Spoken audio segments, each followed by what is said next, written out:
ስለ ድምፄ ቅርታ ጠይቃችኋለሁ። ትንሽ ጉንፋን ይዞኛል። መልእክት ላስተላለፍ ነው የመጣሁት። አሜሪካ በመጣ በጣም በጥቂት ቀናቶች ውስጥ ዛሬ ቤተክርስቲያን ታላቅ ሀዘን ገጥሟታል። የተዋህዶ ልጆች ልባቸው ተሰብሯል። ቤተክርስቲያን ገበሬዋን ዘርዘሬዋን አጥታለች። ከልጅነት እስከ እውቀት ወንጌልን ሲሰብክ የኖረው ወንድማችን መምህር ዘላለም ወንድሙን በስጋ እረፍት አጥተነዋል። እንዲህም ብሎን ነበረ። ሞት አይቀርም። ሰው በረሃብ ይሞታል፣ በበሽታ ይሞታል፣ በመኪና አደጋ ይሞታል፣ በጦርነት በሰዎች ይሞታል፣ እንቅፋት መጥቶ እንሞታለን፣ መራቃችን ትን ብሎን እንሞታለን። ከመጣ አይቀርም።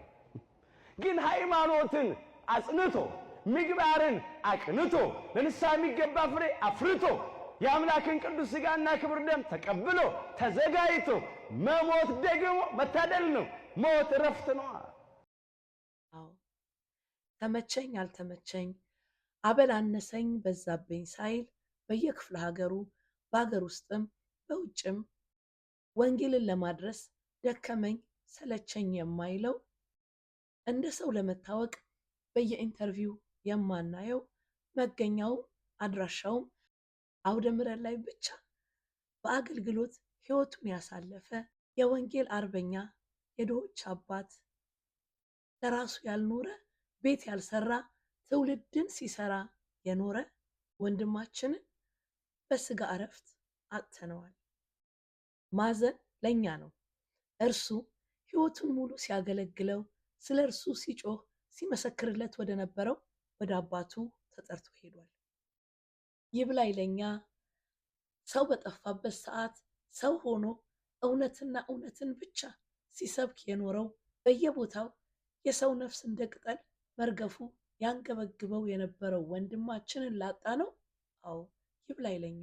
እኛ እየረሳነው ነው። አለማምደውናል። በቃ ለምደነዋል። አሁን ቁጥር ነው።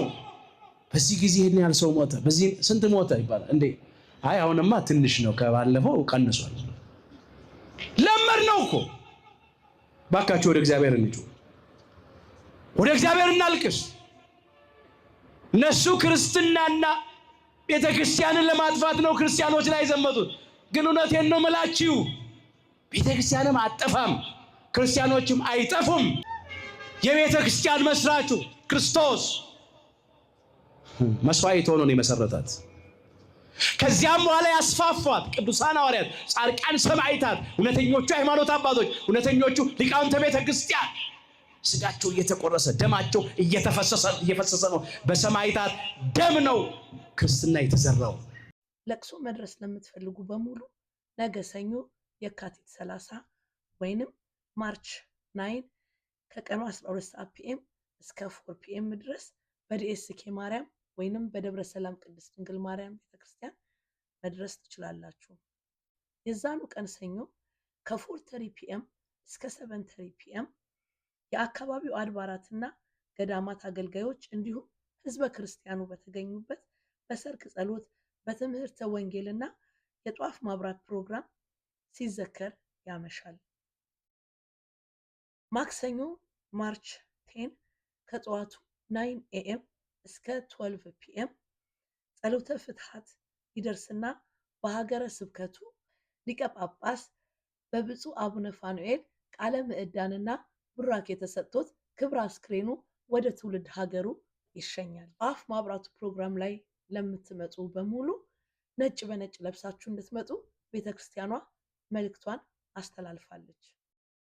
ለመላው የኦርቶዶክስ እምነት ተከታዮች በሙሉ መጽናናትን እመኛለሁ። ነፍስህ በሰላም